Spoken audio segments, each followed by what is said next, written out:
Kia ora hobby heroes, I'm Adam, and in this video I set out to make a quick and easy little fantasy diorama with a medieval cottage. You see, I often go way too complicated and detailed and my projects blow out to crazy time-consuming epics. Exhibit A, B and C. So this time I decided to keep it simple, and spoiler alert, I failed again. But you know what, that's actually okay, because by trusting the process, I accidentally made something I loved too much to rush. So buckle up as I show you how to make something like this. Easy? Okay, so I've always wanted to make a medieval village board build, something like Bree from The Lord of the Rings. And so I decided, why not make a smaller version as a test piece? And with Christmas just around the corner, maybe I could set it in a snow-covered landscape. I could get this thing done in 4 days, right? First things first, I need to make the building, and for this I'll mostly use XPS foam cut into 5mm and 1mm sheets using my Proxxon hot wire cutter.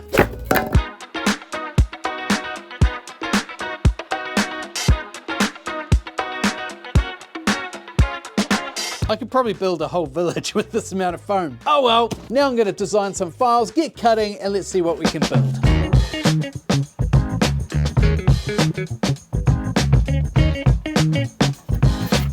There's no doubt using a laser massively speeds up this process, but alternatively you could print out these files as templates and cut the foam around them if you needed. And all of these designs will be uploaded for my Patreon members. Okay, so this little pile here represents all the sheets, all laser cut ready to go. I just need to pop them out and then I can assemble the building. It's just so satisfying how they just pop.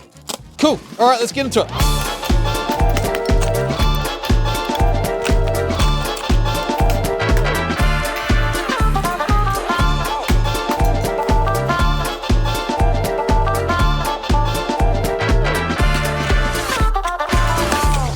Well, popping out the big wall pieces is super easy and satisfying, but it's a little bit more tricky with the really thin wooden detailing. And saying that, it's still a heck of a lot faster than doing all this by hand.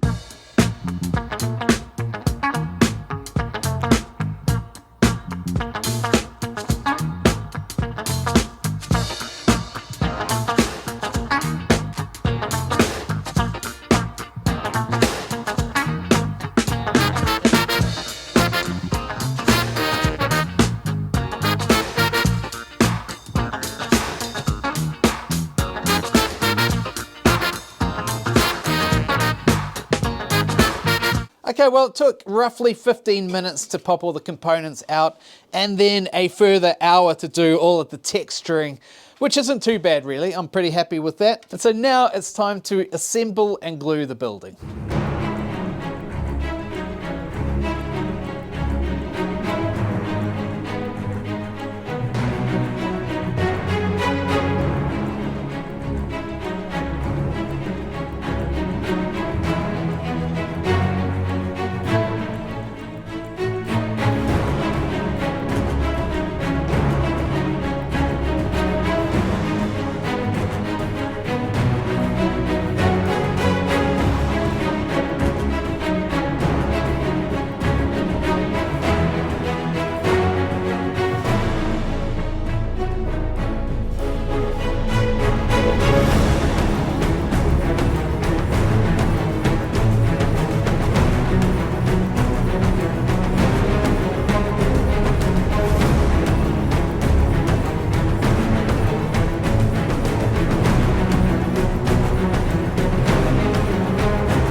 Well, there we have it, just over 2 hours to fully assemble this beautiful little medieval cottage. Now, it may look quite fragile being XPS, but the composite nature of the layers glued together actually makes it quite strong.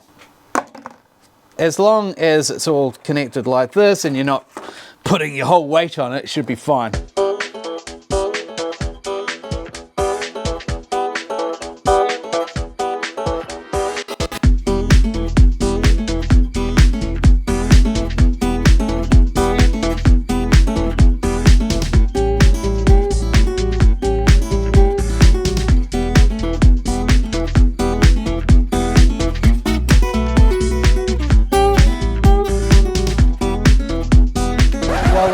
airbrushing, I noticed I made a bit of an error. So I've got the door and the inside part.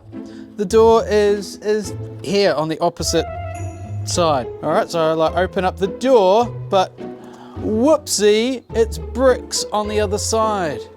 I wasn't paying attention when I was gluing it all together. Look, luckily, this is all for a diorama, so you won't even see the interior with this. Anyway, now it's time for a bit more careful brushwork to finish the painting on this thing.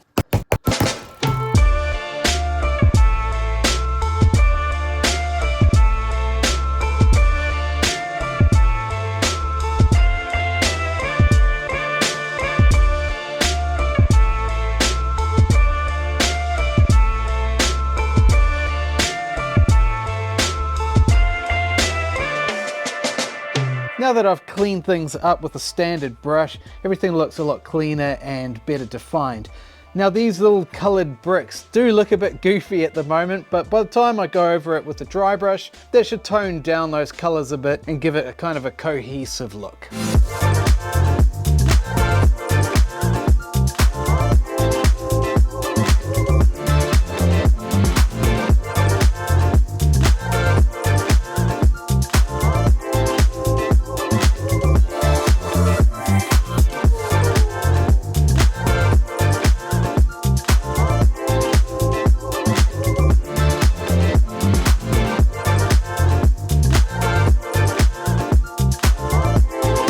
So my original idea for this was to do like a Christmas and Brie style thing with snow effects over the top, but I love these shingles so much I don't want to cover them up in snow. So instead I'm thinking maybe stick to a summer theme, and to be fair, here in New Zealand Christmas is always associated with summer.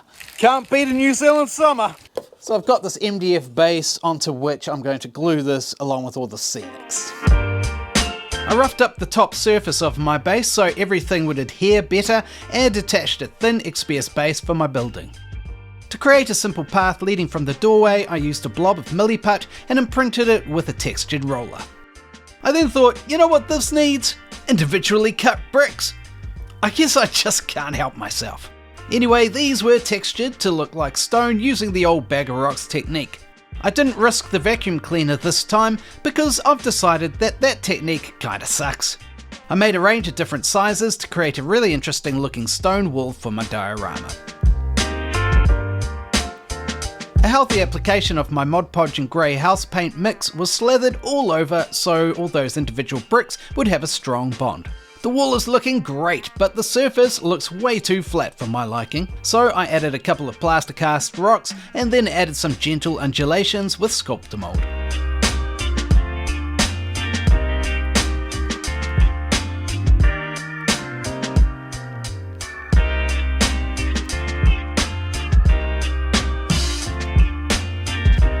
Once that was dry, I could paint the wall with my airbrush, first with a solid coat of brown and then a lighter stone colour applied at an angle to highlight those stone blocks. The wall was dry brushed and I'm loving the look. But to truly elevate this wall, and the building for that matter, I need to add some weathering.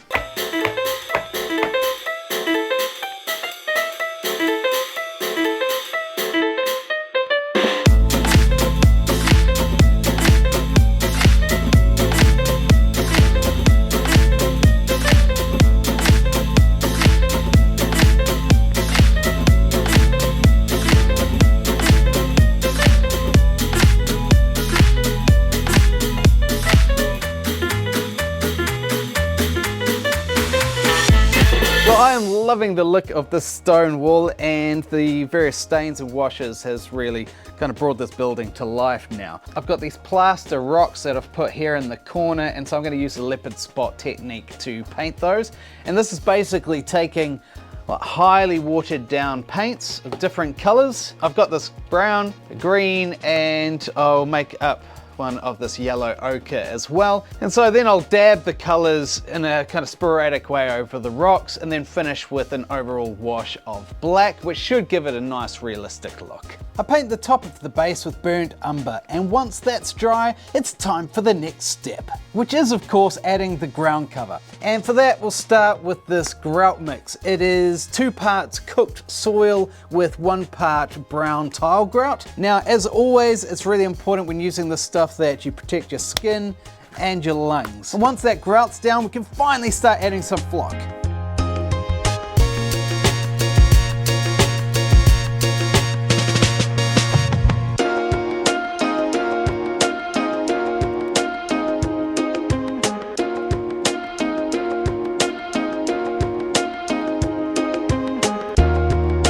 I've always loved flocking.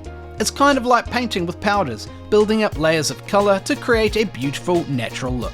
And now it's time to seal.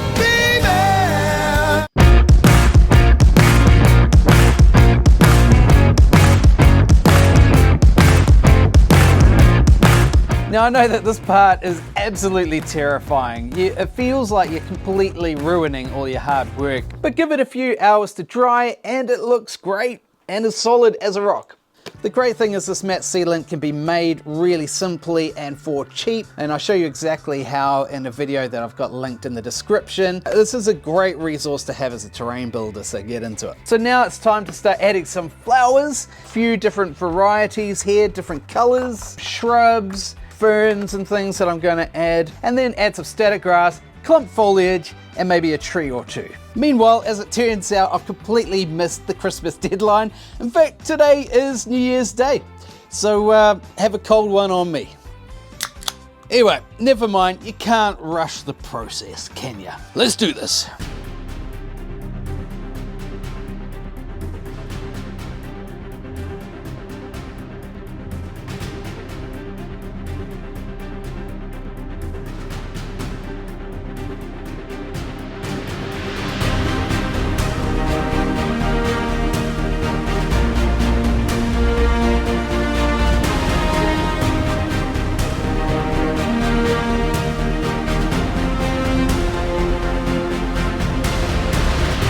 Well, it's looking lush and lovely so far, but I can't just leave it like this.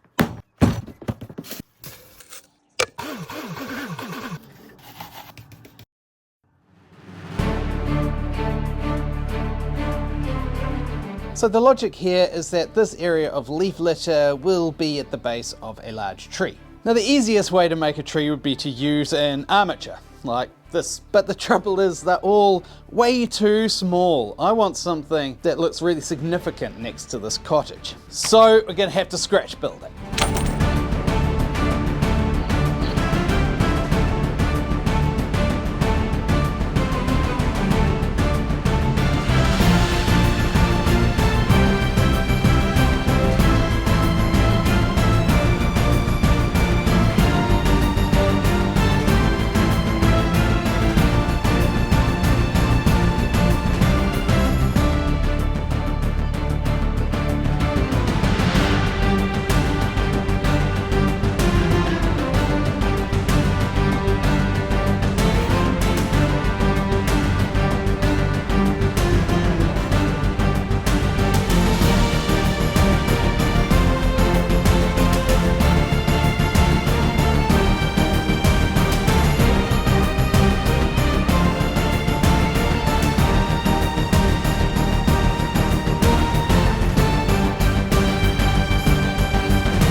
Oh, that's looking so good. So now all that's left to do is to add some clump foliage, like bushes around the place, and then add some moss and paint the path. And detach the building. And make a little wood pile, obviously.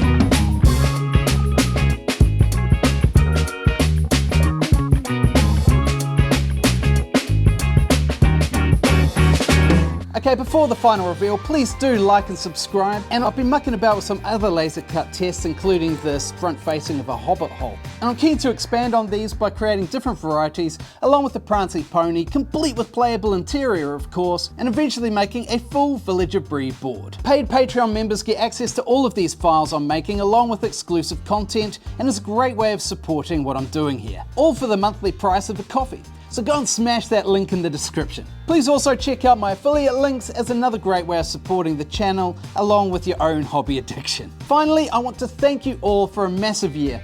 The channel continues to grow and we've built some beautiful terrain. My New Year's resolution is to increase my output. To be fair, it can be tough as a production crew of one, particularly when I'm obsessed with details and so pedantically perfectionist. Let me know in the comments any projects you'd like to see in 2026. And now let's see the final result.